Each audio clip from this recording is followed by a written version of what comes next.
SLT Fibre and experience the power of fibre technology. Sri Lanka's only super fast internet connection. SLT Fibre. Call 1212 now.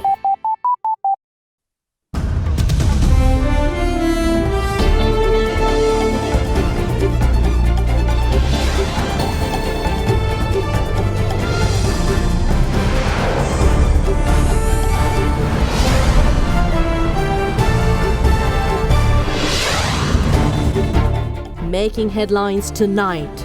No more. Defense Secretary announces an end to state of emergency. Taking a stance. Central Bank threatens banks with regulations if rates do not come down. The structural problem is really choking the economy. Deepening divide. Sajid Premadasa heralds himself as the UNP's presidential candidate, pledging to reject mansion life. Show of might.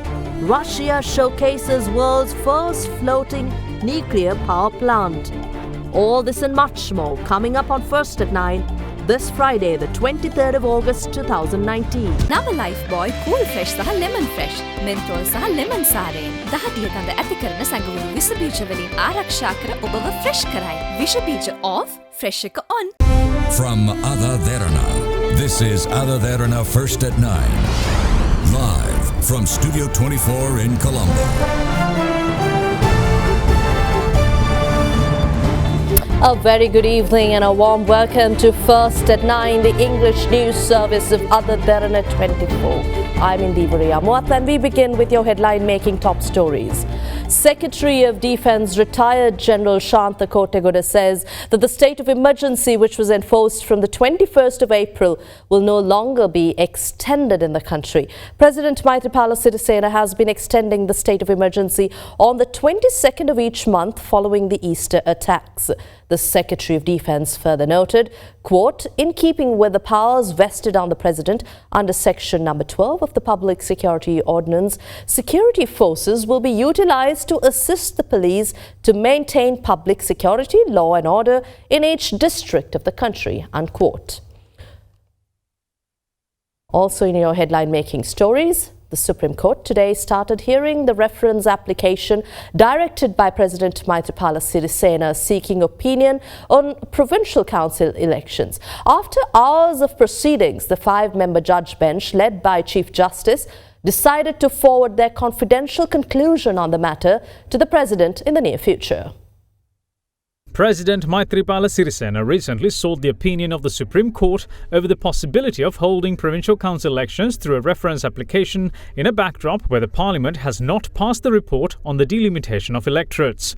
The application was taken up by the Supreme Court today before a 5-member judge bench comprising of Chief Justice Jayantha Jayasuriya, Justices Bhuvanika Aluihare, Sisira Diabru, Prasanna Jayawardena and Vijit Malalgoda.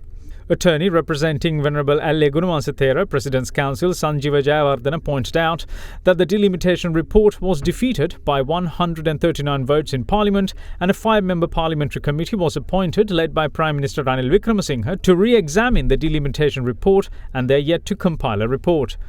Jayawardena also noted that the President has sought opinion of the Supreme Court to see if it is possible to hold provincial council elections, neglecting these parliamentary proceedings. Meanwhile, President's Counsel Ali Sabri, representing petitioner Professor Sunanda Madhumabandara, emphasised that it's solely the duty of the Parliament to decide on the delimitation as well as holding elections.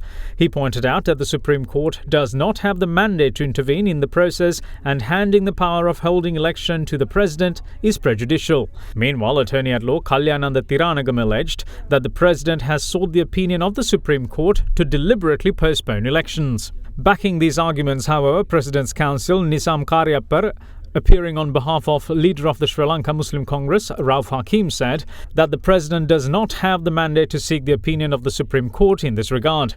Attorney-at-Law Suren Fernando, representing General Secretary of the United National Party, Akila Viraj Karyavasam, said it is difficult to make a decision outside the mandate of the Parliament when the House is working on the issue. Petitioner TNA MP M.A. Sumandiran also was of the view that the President does not have the mandate to call an election when the proceedings of the delimitation committee is not complete. In the meantime, expressing a contradicting view from the rest, President's Council MP Dr. Vijayadasa Rajapaksa argued that since the delimitation process is not yet complete, the people's franchise is being violated. He further pointed out that the provincial council elections can be held under the old system. In the meantime, Additional Solicitor General Indika Demuni de Silva, appearing on behalf of the Attorney General, said that he has submitted written submissions before the Supreme Court. Accordingly, the 5-member judge bench announced that they will direct their discreet conclusion to the President in the near future.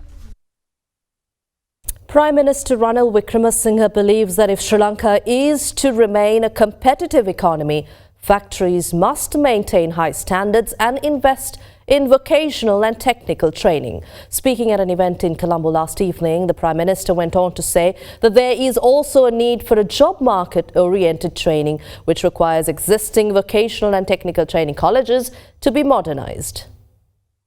National Occupation Safety and Health Excellence Awards 2018 was held under the auspices of Prime Minister Ranil Wickremesinghe yesterday. The event was organised by the National Institute of Occupation, Safety and Health, together with the Ministry of Labour and Trade Unions Relations, to recognise small and large-scale companies which have upheld occupational safety and health management systems in their relevant firms. The need for occupational safety of the workforce. That is one of the prime aims of our labour policy. It cannot be restricted only to the larger firms, but must spread out to all other types of medium and small enterprises. We have to realize our workforce is not large. It will be minute increases in our population. Then those who are in employment have to be protected. And in time to come, it will mean not retiring at 60, but at a later stage. Today, vocational training is becoming key component of our education system, our employment policy, because it's our policy to move enterprises into the next level of technology. We are no longer a low-wage economy. In fact, we are an upper middle income economy. So if we are to stay competitive, we have to ensure that we have the highest standard in our factories and that we also invest in our vocational and technical training. We are starting this at school level by introducing 13 years of compulsory education. About 45% of our students to 50% leave after the O-level. It's a wastage of manpower. The next step is to ensure that there's job market-oriented training, which means modernizing the existing technical colleges, vocational institutes, and apprentice training courses. So this is the first step. Secondly is to ensure that there are large vocational training schools in the and technical training schools in the country. You will need a capacity for at least another 50 to 75,000 in the coming 5 to 6 years. So this is what we are aiming at. Deputy Leader of the United National Party, Minister Sajith Premadasa, pledges to reject mansion life as he yet again heralded his candidacy in the looming presidential election. Not only that, he also pledged to implement a program which he termed as Sri Lanka First. The minister's remarks came today during a public rally organised by Minister of Finance Mangala Samaravira in Mathura. Another rally to welcome Deputy Leader of the United National Party, Minister Sajith Premadasa, was worked off at the Sanat Jayasuriya ground in Mathura this evening. It was organised by Finance Minister Mangala Samaravira and was attended by many politicians. Mathura District Parliamentarian Minister Sagala Ratnayaka, however, did not attend the rally.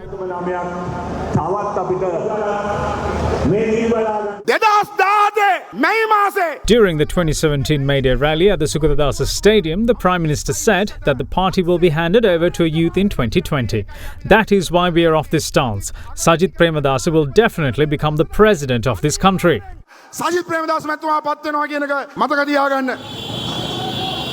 Minister Premadasa received a warm welcome by the crowd gathered at the venue.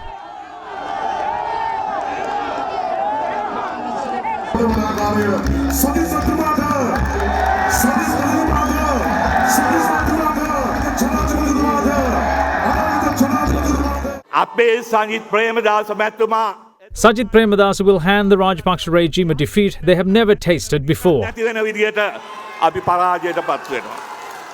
කිසිදු කෙනෙක් කිසිම සැකයක් හිතේ තබා ගන්නට එපා. Don't have any doubts because Sajith Premadasa will for sure contest the presidential election. We will launch the program Sri Lanka First with the objective of giving our country the priority. I pledge that I will completely reject mansion life. You won't see me in mansions and instead you will see me in the 42,000 small villages and the 14,000 Grama Seva divisions. As my father, I was born among the people and was crowned among the people, and if it's destined, my end will also be among the people. මම මරණය ලබා ගන්නෙත් පොදු ජනතාවත් සමග අත්වැල් බැඳගෙනයි කියන එක. Now, members of the joint opposition say that the Sri Lanka Freedom Party is already working hand in hand with the Sri Lanka Podujana Peramuna in order to champion presidential hopeful Gotabaya Rajapaksa. The UPFA said yesterday that they're ready to have direct talks with the former Defence Secretary following a meeting between Gotabaya Rajapaksa, opposition leader Mahinda Rajapaksa, SLPP's national organiser Basil Rajapaksa and the parliamentary group of the joint opposition last evening. Parliamentarians were quizzed on their attendance at SLFP's looming convention. In fact, we're in the SLPP now, so if there are any invitations, our leaders will participate. Sri Lanka Nidas Pakshe සංවත්සරය අපිට ආරාධනා කරොත් අපි යනවා. ආරාධනා කරලා තියෙන්නේ කියලා කියනවා. තම ආරාධනාව ලැබුණේ නැහැ. නමුත් ඉතින් අපේ පක්ෂය අපි යන්න ඕනේ. දැන් අද මහලේකම්තුමා කියනවා එතුමන්ලා ඉදිරියේ තව අපේක්ෂකතුමෙක් දාන්න බලාපොරොත්තු වෙමින් ඉන්නවා කියලා. දැන් මේ එතකොට කොහොමද? මම කැමති නැහැ විවාදයකට යන්න. ශ්‍රී ලංකා නිදහස් I don't like to get into a debate. All members of the SLFP are anti-UNP. I don't believe they would like the arrival of a third force. බලවේගයකට ගොඩ වෙන්න කැමති වෙයි කියලා මම විශ්වාස කරන්නේ නැහැ. ඔබතුමා ශ්‍රී ලංකා නිදහස් පක්ෂයේ සමාජිකයෙක් ඉස්සර යනවද කොහොමද? නෑ යන්නේ නැහැ. ඒ කියන්නේ ඉච්චරම කලකිරලාද පක්ෂ? නෑ කලකිරලා නෙමෙයි. ඉතින් අපි අනිත් එකකට ගිහලා දෙකකට යන්න බෑනේ. කකුල් දෙකක් දෙපැත්ත තියාගන්න බෑනේ. ශ්‍රී ලංකා නිදහස් පක්ෂයත් එක්ක දැන් පොට්ටුවේ මේ සාකච්ඡා මට්ටමේ ඒකේ දැන් කොයි වගේ මට්ටමද තියෙන්නේ? ශ්‍රී ලංකා නිදහස් පක්ෂයේ ඉන්න කීප දෙනෙක් එක්සත් ජාතික It's not a secret that some of the SLFP members will join hands with the UNP. That's a well-known fact. But the majority of the SLFP are already in support of our candidate Gotabaya Rajapaksa.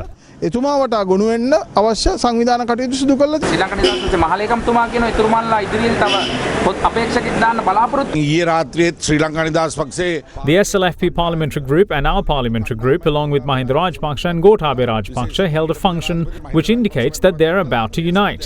The SLFP leadership has understood that Gotabaya Rajapaksa will record a resounding victory. So with that, all those leaders will join us. The Committee on Public Enterprises yesterday revealed that 85 employees of the National Water Supply and Drainage Board have been appointed as coordinators of Minister Rauf Hakim, and a sum of 160 million rupees was spent to pay the salaries of those individuals. Now, the revelation was made when officials of the National Water Supply and Drainage Board were summoned before the committee. Board එකේ නිදහස් කරු ප්‍රමාණය අමාත්‍යාංශයට කීයක් ඉන්නවද? ජල සම්පාදන මණ්ඩලෙන් අමාත්‍යාංශනේ අනියුක්ත කරපු 34ක් ඉන්නවා. අමාත්‍යාංශ කීයක් ඉන්නවද ගරු ලේකම්තුමා ඔක්කොම? අමාත්‍යාංශ 21ක් ඉන්නවා. 21ක් ඉන්න බෝඩ් එකෙන් ගියපු කට්ටිය. ඔව්. දෙන කොටසත් ආවා, ටෙක්නිකල් කට්ටියත් ආවා. ඊට පස්සේ නාගරික සංවර්ධන කොටස, මෙගා පොලිස් ගියා, සිටි ප්ලෑනින් කොටස විතරක් ඉතුරු වුණා. දැන් 13ක වෙනසක් තියෙනවා. ඒ වෙනස කොහෙද ඉන්නේ? මේ 13 ගරු අමාත්‍යතුමාගේ කාර්යාලය සහ අමාත්‍යතුමාගේ සම්බන්ධීකරණ කටයුතු වලදී. ඉතින් අමාත්‍යාංශයට අනියුක්ත කරා කියන්නේ ඔක්කොම තමයි. ඊටත් අමතරව අමාත්‍යතුමාගේ කාර්ය මණ්ඩලයක් ඉන්නවද එහෙමද? 34යි. ඒකෙන් 21ක් ලේකම්තුමාගේ අධීක්ෂණයේදී කටයුතු කරනවා. ඒතකොට අමාත්‍යතුමාගේ කාර්ය මණ්ඩලයක් වෙනම ඉන්නවනේ ලේකම්තුමා. අර ව්‍යාපෘති සම්බන්ධීකරණය ඒ වගේ රාජකාරී සම්බන්ධයෙන් මෙහෙම පිරිසක් අමාත්‍යතුමාගේ කාර්ය මණ්ඩලයට වෙනම අරන් දෙන එතුමාගේ පුද්ගලික කාර්ය මණ්ඩලයට අමතරව. කොළඹ දිස්ත්‍රික් නැගෙනහිර ජල සම්පාදන ව්‍යාපෘති පැකේජ් එකේ ගැටලුවක් තියෙනවා. BOQ වල තියෙන්නේ බිලිමීටර 90 HDP පයිප් වර්ගයේ බටලීමේ මුළු දුර ප්‍රමාණය මීටර් 32500ක්. හැබැයි සත්‍ය වශයෙන්ම සැපයූ බට ප්‍රමාණය මීටර් 131000ක්. අවශ්‍ය ප්‍රමාණය වගේ 300ක්. ඒක අනුව කොන්ත්‍රාත් කරුට වැඩිපුර ගෙවලා තියෙනවා මිලියන 77යි 6,77,050ක්. ව්‍යාපෘති නිම කරාට පස්සේ විශාල වශයෙන් මහජන ඉල්ලීම් වෙනවා තව නැවත තව දීර්ඝ කිරීම කරන්න කියලා.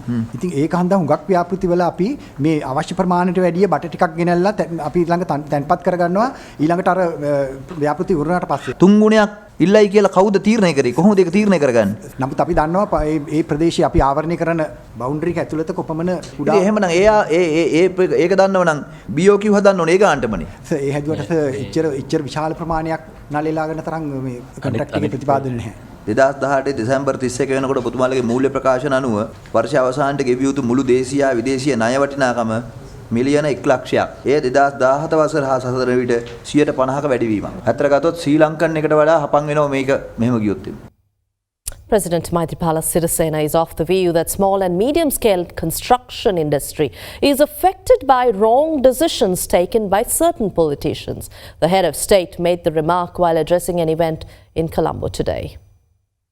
Construct 2019, organised annually by the National Construction Association of Sri Lanka, kicked off today for the 19th consecutive year in Colombo.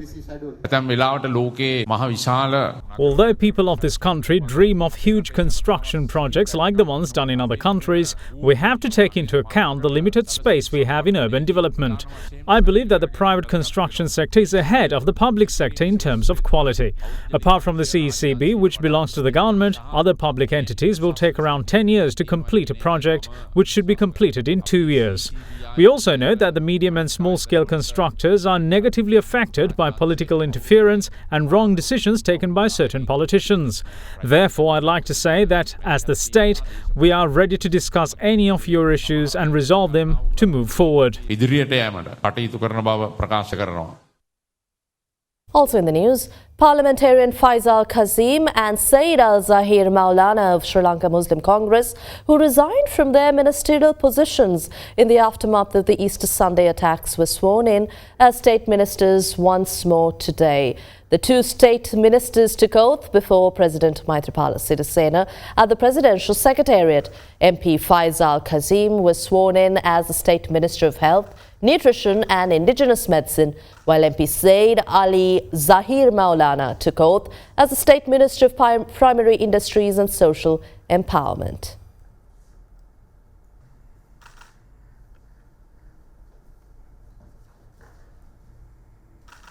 The Colombo High Court today sentenced drug kingpin Mohammed Najim Mohammed Imran alias Kanjipani Imran to 6 years rigorous imprisonment for the possession and trafficking of 5.3 kilograms of cannabis. When the case was taken up this morning, the accused had pleaded guilty to the charges.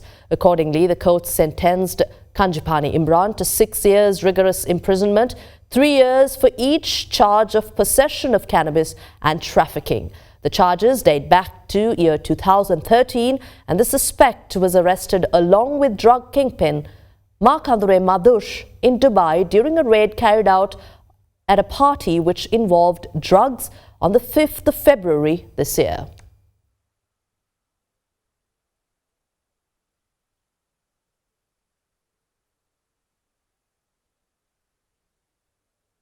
We'd like to take your attention to environmental catastrophe. With the attention of the world falling on the flames gutting the iconic Amazon forest in Brazil, our own Alla Forest Reserve is also suffering a similar fate without making headlines. Around 20 acres of the Alla Rock Mountain Reserve was destroyed by a forest fire which erupted last night. According to our correspondent, the fire has now been contained with the assistance of the Sri Lanka Air Force.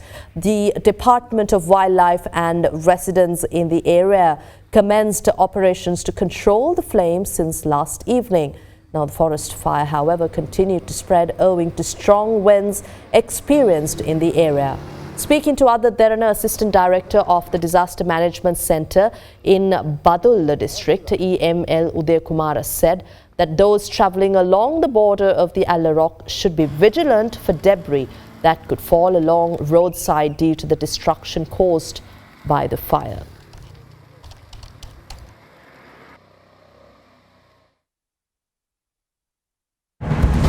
We'll see you again after the short break with more news. Do stay with us on First at 9.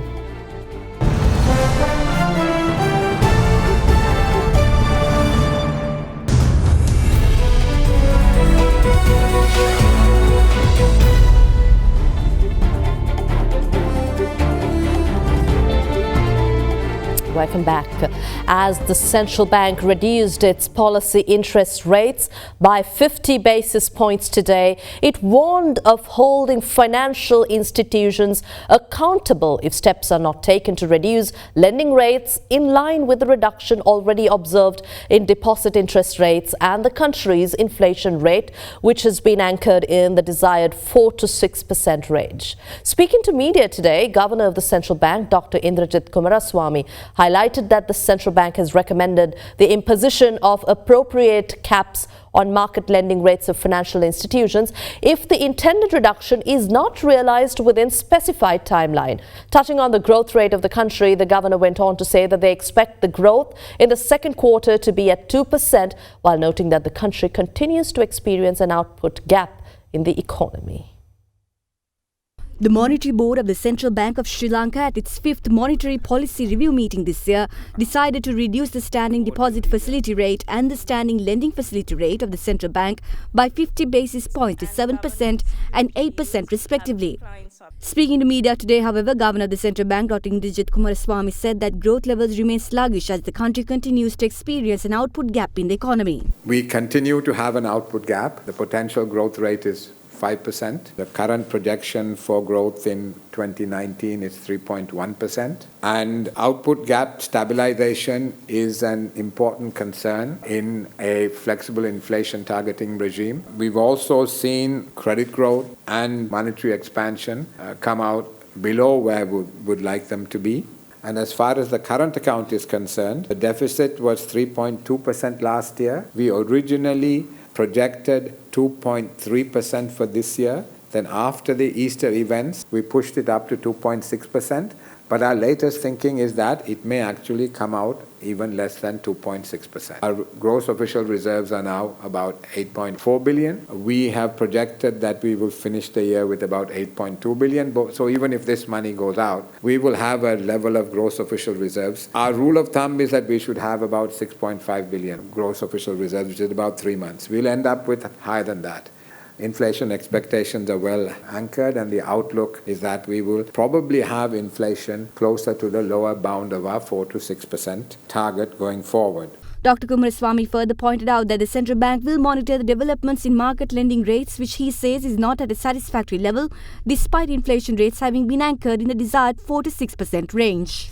Clearly, a great deal has been done to relax monetary policy, and that needs to be transmitted to market lending rates, and that we have not seen. In addition to all the interest rate action that has been taken, as you know, there was a deposit cap placed, which is reducing the financing costs of banks. So the Monetary Board took the decision to monitor closely, very closely, what is happening to market lending rates. And if necessary, they would impose appropriate caps on market lending rates of individual institutions or financial institutions if the intended reduction in market lending rates is not realized within specific timelines. And here, the central bank will work with the stakeholders, will consult them to determine the timelines and the measures that will be taken. Any kind of lending rate caps are distortionary. It's not something one wants to do. But if one sees this rigidity in lending rates continue, then the Monetary Board has decided to take action. July credit growth, we saw 7.7% from 8.7%. I mean, this is after the rate cut. Why still the credit is not moving? One of the recent bankers are telling us that there is no demand. So the reason for not having a demand is basically, in our view, is when market rates are relatively high, like 14-15%. In an environment of inflation on a persistent basis around 5%. And economy is growing at only about 3-4%. So nominal growth of any kind of a business on average basis would be around 8% then. And it would be difficult for any business to service a loan of 14-15%. As average market lending rates for SMEs.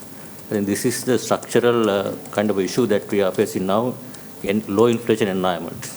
On a long-term basis, at least the prime customers need to have single-digit interest rates. Prime customers should be able to borrow at 8, 9, even below 10%. The structural problem is really choking the economy almost, choking economic activity.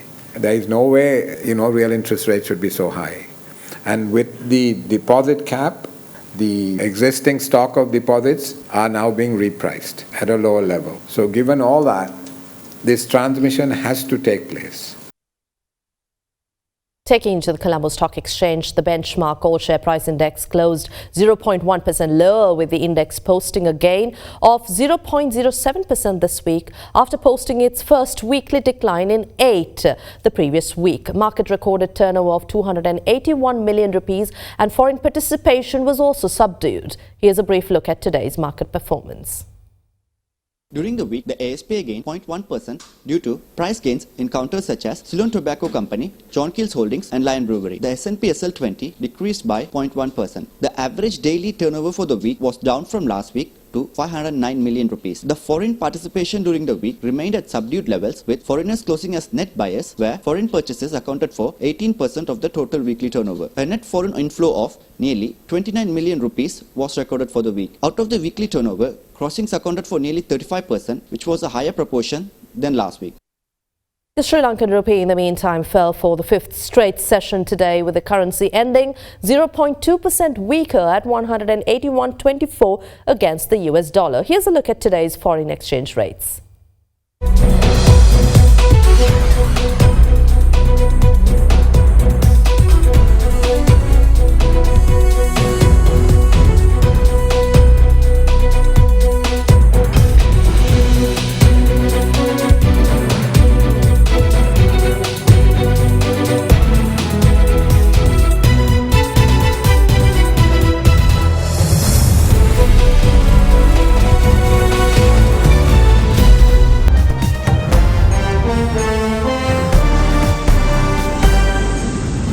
In your top news overseas, Russia showcased the world's first floating nuclear power plant, Academic Lomonosov, yesterday. Its crew are expected to leave for a long journey of 5,000 kilometers along the Northern Sea route to Russia's far east.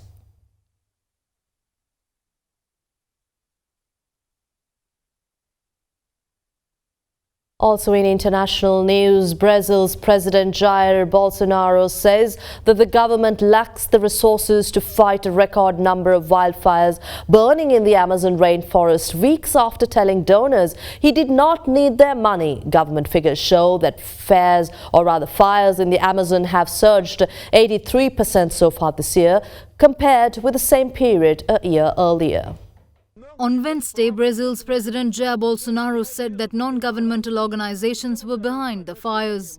Questioned again yesterday about those comments, he said he could not prove that NGOs for whom he has cut funding were lighting the fires, but that they were the most likely suspects.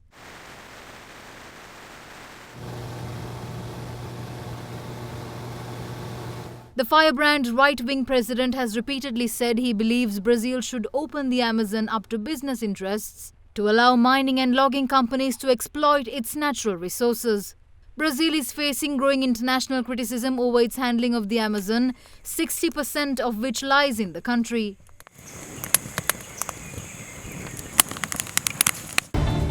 That's all from us here tonight. Thank you for joining us. I'm Indira Yamwa.